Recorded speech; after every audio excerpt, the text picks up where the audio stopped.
Hey, Trudies. Just talking about the current season of True Blood and what's going on with that. Tomorrow night's the season finale. If you watch the show, I'm sure you're well aware of what happened last episode and what's been going on with the whole season. Overall, I mean, I've enjoyed the show. I haven't really had too many complaints with it. I mean, there's issues and stuff like that, but I guess the probably less talked about is Terry Belfler's story arc, where he's his sergeant buddy of his. He ordered him to kill this Iraqi woman who put a hex on him, or a curse, and this freak smoke fiery monster was following him and this other one of their other comrades. And so basically, you know what happened if you saw the show. Spoiler. Terry. What happened was Lafayette channeled the Iraqi woman who was dead and told them that one of the two had to die, Terry or his sergeant buddy. And Terry took sergeant dude took, I can't remember his name, Patrick, I think his name is. I can't know why I can't remember his name. I watched this episode at least once or twice. So anyway, yeah, he took Arlene hostage, and of course Terry, being the man that he is, chose Arlene over this individual. So he shot the sergeant, and Freet took him, and so that sort of broke that curse. And so Terry and Arlene are happy right now. They're cool, which is great.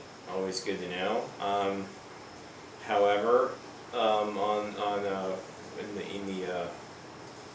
the vampire end of things, and the shifter end of things, and the werewolf end of things, things are complicated and fucked up. Alcide's trying to reunite with his, reunite with his old man, who's an alcoholic gambler. Apparently, he was the pack leader in I guess Jackson, Mississippi, and he goes back, sees his old man. He's a drunken. His dad is played by, is it Robert Patrick? He's the guy who played the shape-shifting Quicksilver, Mercury kind of looking dude from Terminator 2 way back in the day. So now he's playing Alcide's dad, who's holed up in some shitty camper in the middle of fuck nowhere, and he's still kind of a badass, but he just developed a drinking and gambling problem, and he's kind of in the position where he can redeem himself. So that's what's going on there. And Alcide is a man and a wolf of virtue. So he's trying to live in this world where vampires are intertwined with our politics and everything. So, but he's the only, Alcide Herbeau is the only good wolf, really. And we all know what happened, Snooky shot Debbie Pelt, Alcide's woman, love, earlier at the end of last season, because she shot Tara. It's a complicated situation. Then of course, Pam, Eric's progeny, turns Tara in order to save her life, and now Tara is now, I mean, she used to hate Pam. Now that Tara is a newbie vampire who was made by Pam, now she's sort of looking to Pam as a almost mother figure, because Tara's real mom came in, who was a big fucking hypocrite, came into Fantasia, her human mom that is, and rejected her again. So fucking, so you kind of could see how things progress there between Tara and Pam, because Tara's real mom obviously rejected her because of her religious fervor or whatever's going on with her. I don't know. It's just, so you can't blame her. And Tara's already got a temper, so that's just dangerous, turning someone like that into a vampire anyway. But she's managed pretty well. I mean, especially someone who hates vampires, I guess maybe she never had anything she could really get on board with. You know, she lost eggs. He got shot. Long story, won't go into it, but her boyfriend got shot when she was under the influence of the Maynard from the second season, and things didn't work out with her girlfriend from New Orleans, that really attractive Asian lady who she befriended in New Orleans when she was somehow doing some kind of professional wrestling cage match stuff, which was.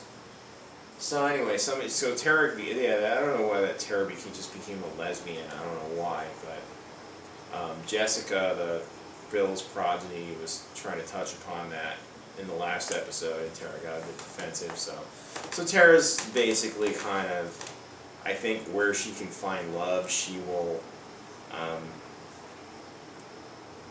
She's looking for that, I think, desperately maybe, and that's why she seems to look for love in all the wrong places, maybe. I don't know. I'm just speculating. But the last episode was pretty cool, to get back to that. I mean, there's weird, goofy shit. Luna and Sam, the shapeshifters, Sam Merlot, owner of Merlot's, one of the social hub of True Blood, basically. They sneak into and interview Steve Newland, who's a vampire now. He was the evangelical anti-vampire guy in season 2, and so he was turned by someone, we don't know who that is yet, and so he's doing an interview, and Sam and Luna sneak into his dressing room and get into his bag as mice, and Rosalind, the other chancellor on the Vampire Authority, is with him, and they leave, and blah blah blah. So they get into the Authority headquarters, and somehow he didn't notice 2 mice were in his bag, but hey, you know.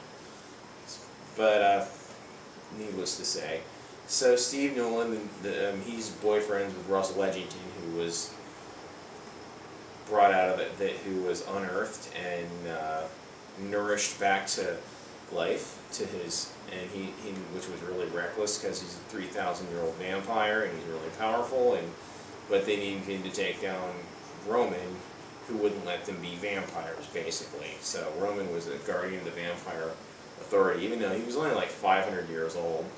So he was pretty easy to take. I mean, Salome could have taken him down. Salome is like 2,000 years old. Hell, she's like, you know, actually kind of a historical figure and of sorts. And yeah, she's the one who demanded the head of John the Baptist, I guess. And not to get into that. So, in the meantime, while, you know, basically what's going on with the Authority is they took down Roman. They worship this Lilith deity from their vampire Bible, who is, after they actually did take some of they have this like glass case in this vault in their big boardroom, or whatever it is, their chamber, where they discuss issues or whatever, make decisions. It's kind of like the president's situation room for vampires. So anyway, behind this vault, they got this vial, and this fancy ornate vial thing in this glass case, the blood of Lilith, and they take a hit of it, basically like an acid hit, and they all go around New Orleans afterwards, tripping out, acting crazy. And when you just have a bunch of vampires, and this was discussed in the first season, vampires just living together with very little human interaction, and they're feeding off each other, this nest behavior happens, and that's what happened to Bill Compton. He's become evil, you know, more evil. Not that he wasn't, you know, evil at all before, but so Salome and the rest of the Authority peeps, they're all basically, you know, kind of Lilith is. They think that Lilith is summoning them all to be the leader, and this is turning them all against each other, basically. And who knows if Lilith is real or whatever. We're not really sure what she is exactly, or if this blood is actually Lilith or it's some kind of other thing. But the last episode, obviously, this general comes from the Pentagon who had to deal with Roman, the guardian of the Authority, who was staked by Russell Edgington several episodes back. They're looking for him because all this shit's going down, and Bill thought it was a good idea to blow up all the True Blood factories, and I needed a little prop to illustrate that. But so they have to address this issue because the government, and they actually told Barack Obama that they killed Russell Edgington, which I like when they tie in the president. Like, you told the like Barack Obama. You imagine like Barack Obama really like this was real and stuff like that. It's like, don't worry, we killed Russell Edgington. I mean, he already offed Osama bin Laden, but we had to worry about Russell Edgington too because he ripped a newscaster's spine out on national TV. But he's a very dangerous individual, Russell, because he thinks he's the most powerful vampire in the world. Maybe he is the oldest one that's still out and about. And so the general comes in, and General Kavanaugh or whatever his name was, and for some reason Nora and Eric, Nora was the chancellor. They were both made by Godric, so they had this experience taking the blood an episode or two before, and now they're like totally not about Lilith, and they're on board with each other, and they're gonna go do something about it. But Eric, anyway, when the general starts to leave, he blocks him and snaps his neck real quick, and so they decide to cover it up and glamour anyone who would know, which I don't know how you do that. I mean, you imagine they got to go try to get through White House security and glamour Barack Obama that none of this happened. But anyway, so they that's going on, and meanwhile Sookie's at the ferry strip club burlesque place trying to and figure out what happened, who Warlow is. Warlow is this vampire that allegedly killed her parents. It wasn't a flood, it was this Warlow character. So now she's trying to figure that out. She's talking to this really old fairy who's asking her if she's asking her about like musicians from the last 20, 30 years, like Kesha and John Cougar Mellencamp and all this stuff.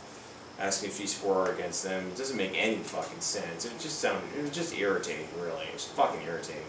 And then the dumb bitch goes out. I don't want to say she's a dumb bitch, but Russell shows up with Jason, and she goes right out there to this old ancient fairy, goes out there to take him on, and Russell's a really old dude too, a really old, powerful vampire. So he just drinks her, drains her. Now he's got fairy blood, like super fairy blood, so he may be able to go out during the daytime for a while, so we'll have to see what happens there. I think he's going to go out during the day and not realize when it wears off, and he'll just go up like a freaking match, and that'll be the end of him, I would imagine. And I think the Vampire Authority, to sum it up, is going to collapse, because there's really no place else for it to go. The next episode is going to involve Sookie apparently trying to persuade or save or help Bill get out of that whole situation and bring him back to himself. Even though he wasn't that good of a guy anyway. I mean, neither Eric or Bill were, totally mean. Certainly blood on their fangs, so to speak. But I really don't know how it's going to end, but that's my prediction. Russell's definitely going to fry in the sun. And this is like less than 24 hours away from the season finale, so I don't know. I mean, by the time anyone sees this or whatever, but that's the only speculation I can summon at the moment. But overall, I mean, the season's been pretty good. It always has. I mean, they jammed a lot of different story arcs. The last episode was cool. It was almost a clusterfuck, and it's only because they're trying to squeeze so much into it. And Sookie really hasn't been too integral. Here's my cat. My cat decided to jump up. Come on, Penny. Say hi to America. Or the world, whatever. But she hasn't been involved too much. She's been dealing so much with this Barry business and trying to figure out who killed her parents. If this Warlow, and I've heard people say that Warlow is Russell Edgington, and yada yada yada, so who knows. But I think it'll be interesting to see what unfolds tomorrow night. And so, you know, I mean, just whatever, tell me what you think if you happen to view this, if you're a True Blood fan, as we both are. And so me and Penny here are going to be watching True Blood tomorrow night. And I have to watch it with my fiance later after she gets off work. Because it's a big deal in our household, because, you know, it's not like, I mean, the only thing that's going on in Williamsport right now is this Little League shit. Who fucking cares? Honestly, you know. Unless vampires went and, like, you know, attacked the stadium, that would be cool. Anyway, hey, cheers.